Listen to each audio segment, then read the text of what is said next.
Right now on Denver 7 News at 5 o'clock, the state school board has authorized a reshuffling of Adams 14, but school officials aren't giving up yet. We ain't going anywhere.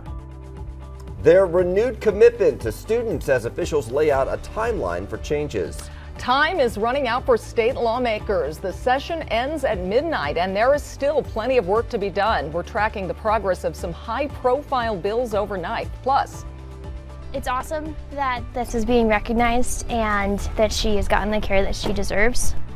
Yeah, 2 Denver paramedics are getting a well-deserved honor for their response to a 911 call, the red flags they saw that saved a woman's life, and incredible how their instincts just kicked in at the right time. yeah, amazing. They have to be mental health professionals, medical professionals, everything. Wear so many hats. Yeah. So their story is coming up. Thanks for joining us. I'm Brian Sanders. And I'm Nicole Brady. It's going to be a hot one today, Lisa, and the dry conditions mean that it is another day to not take any chances with fire. Yeah, exactly. Be extremely careful out there. Take a look at the red flag warnings that now cover today most of Colorado, all of eastern Colorado, the entire Front Range. The winds are going to kick up here this afternoon. It's going to be likely one of the gustiest days that we're going to see this week. Definitely the warmest day that we're going to see. Right now, as you step out the door, at 48 to near 52 degrees, you're going to find some clear skies. There's a few clouds out on the far eastern plains, but we do have quite a bit of sunshine in store for the morning drive. Look at this warm up too. Again, we'll be in the mid 60s here by about 9 o'clock. Upper 70s by 11. We're going to tack on another 10 degrees on top of that, hitting highs near 90 this afternoon. Well above that mark down to the southeast, some near triple-digit heat, more 70s for the mountains. Coming up, we're going to take a closer look at the wind speeds, when they'll pick up, and then the cold front, Jason, that's going to roll through tomorrow. And right now, the driving conditions are just fine. No weather worries to worry about here across the Metro Drive. This is the drive on I-25, the northbound side going through Larkspur. There is a little bit of a traffic jam going through there through some of the construction for us this morning. You can't quite see it on this camera, obviously, but we do have a little bit of a slowdown by a couple extra minutes, but not worth an alternate route right now. Take a look at the drive up to I-70. We're through the lowered section. All that overnight construction has been picked up, really making good work here on that new tunnel that will take I-70 east. That will be eventually all the eastbound lanes. You can see overall looks pretty good for us here to the north side, across 270 and I-70 out to the east side of town. No problems to or from the airport either, so a pretty good, easy drive anywhere you want to go right now. A shakeup is coming to the Adams 14 school district. The state school board voted to remove the district's accreditation after years of poor performance. Denver 7's Veronica Acosta is live near Adams City High School this morning in Commerce City. And Veronica, nothing changes today, but I'm sure families are wondering what the future holds. That's right. The day's going to go on as it usually does here at Adams City High School. Students are going to show up here. They're going to go to their first period class and then go on with their day. And that's going to be the case at all Adams County schools as well. Here's where the change comes in, though. Eventually, there's going to be this reorganization process. So the first step is creating what's called an organization planning committee. That committee is going to be tasked with coming up with a new plan for the district. One community members will actually get to give their feedback on as well.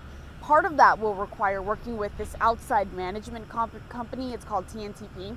During a meeting back in April, the school district came up with its own plan to fix some of the issues it was facing. Those did include stronger systems around the teacher learning cycle, improving student performance through shared accountability systems, among other measures. But that wasn't enough. District leaders told us losing accreditation isn't ideal, but makes them strengthen their commitment to their students. We ain't going anywhere. Our superintendent, our leadership team, our school board, we came into this knowing this wouldn't be easy. Turnaround never is. What they care about is my school going to be there next year? The answer is yes. Are the teachers that I know and trust going to be given the opportunity to do their job? The answer is a categorical yes. And when it comes to that reorganization process, that's not going to happen overnight. Officials say it could take up to 1 year to make that happen. We're in Commerce City this morning. I'm Veronica Acosta, Denver 7. Yeah, and the year is winding down, the school year that is. Well, it is also today the final countdown for the state legislature. Today is the last day of the session, and there's still a lot of work to be done. In the House, Republican representatives are asking bills to be read out loud in their entirety. It's a stalling tactic sanctioned by the state constitution. Republicans hope to leave Democrats with little time to pass some of the more controversial bills. Denver 7's Jessica Crawford is live at the state capitol with a look at the measures coming right down to the wire today. Jessica. That's right, Nicole. And one of the bills that we are really paying close attention to right now is a fentanyl bill. It'll go to a new committee, and that committee is going to see if they can get to a final version of it. This all comes after last night when the House could not pass a version approved by the state Senate. As written now, it increases penalties for those in possession of the deadly synthetic opioid. The threshold for felony charges is 1 gram instead of 4. The measure also puts millions of dollars towards drug testing and treatment. Another measure helps address the hospital staffing problems that arose during the height of the pandemic. The bill requires each hospital to create a committee to come up with a nursing staffing plan. The plan would be sent to the state and posted online. And finally, we have 2 environmental bills, one called the Producer Responsibility Program for Recycling. It would require companies that sell products in Colorado to pay into a program that in turn establishes a list of recyclable items and to educate the public on it. There would also be incentives for those same producers to use recycled products, and a bill that's meant to make new homes and other buildings more energy efficient. Yeah, that's still under discussion. The state would have to come up with an energy code by 2025 that exceeds international standards, and the bill also creates grant programs to convert public building HVAC systems to electricity. So those are a number of bills that we are keeping an eye on this morning. However, there are also some bills that have passed recently. We're going to explore some of those a little bit later on in the show, including a reproductive rights bill. Live in downtown Denver, I'm Jessica Crawford, Denver 7. Thank you, Jessica. Mesa County Clerk Tina Peters is once again barred from overseeing her county's elections. A judge removed Peters as Mesa County's designated election official for this year's primary and general elections. Peters, who is running for the Republican nomination for Secretary of State, is accused of tampering with her county's elections equipment. Deputy County Clerk Belinda Niley is also barred. Denver 7 has reached out to Peters for comment, but we have not heard back yet. The Adams County Clerk and Recorder says he has had to beef up security at his office in Brighton because of threats he's received since the 2020 election. Josh Ziegelbaum wears a bulletproof vest to work every day. He says election deniers have made direct and indirect threats against him and his staff. His office is being remodeled right now to better protect employees. They're even adding film to windows to make them shatterproof.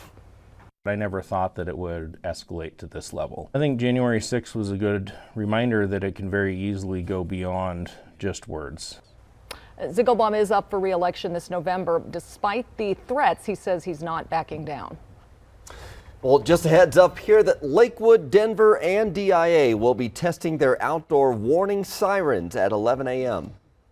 We use these in, for example, if there's a tornado coming and we need to alert the city of Denver, or if there's a nuclear threat and we need to alert people, shelter in place.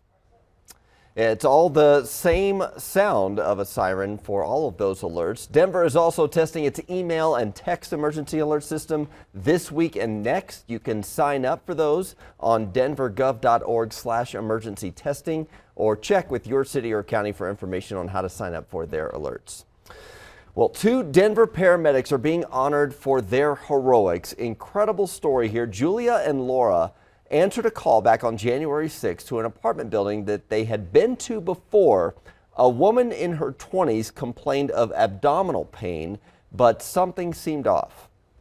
When I was trying to talk to her and figure out the story, nothing seemed to make sense. And the answers that she was giving us was very one-worded. The dynamic between her and the man on scene really kind of gave me, the hairs on the back of my neck stood up. She had stated that she was taking one medication that he was giving to her every day.